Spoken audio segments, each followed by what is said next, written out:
Un conseiller départemental, il doit d'abord être proche des habitants et avoir une action locale efficace. Mais il ne faut pas oublier qu'il doit aussi être le porte-parole de tout le département du Val d'Oise.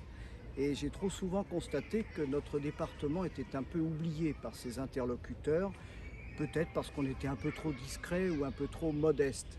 On doit se positionner, on doit faire écouter la voix du Val d'Oise à tous nos partenaires, que ce soit l'État, que ce soit le Conseil régional, que ce soit l'Europe, ou bien que ce soit des services publics comme la Caisse d'allocation familiale ou l'Agence régionale de santé.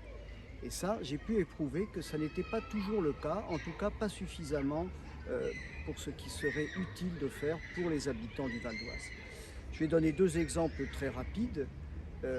Lorsqu'on a été confronté à l'abandon du projet Europa City, qui était d'ailleurs qui ne correspondait plus à ce que l'on doit faire maintenant et dont on sait très bien qu'il n'est plus adapté avec les nouvelles conditions de vie qui se sont révélées, avec l'épisode du Covid et puis avec une nouvelle préoccupation environnementale qui est encore plus accrue maintenant.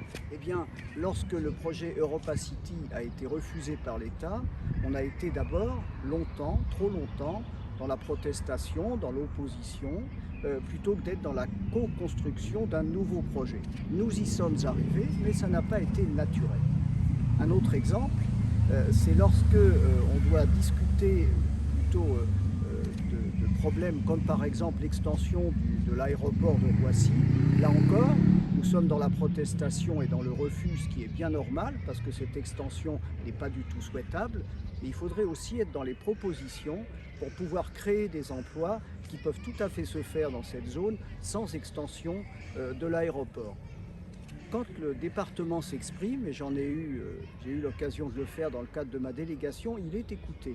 Je veux dire que les interventions que nous avons faites dans le domaine social auprès de l'Assemblée des départements de France ont toujours été suivies par d'autres départements et nous avons pu imprimer, nous avons pu orienter même la politique gouvernementale qui était suivie, qui allait se mettre en place, comme c'est le cas par exemple pour la création du service public de l'insertion et de l'emploi. Nous sommes un des seuls départements sélectionnés pour expérimenter sur le budget de l'État cette nouvelle structure.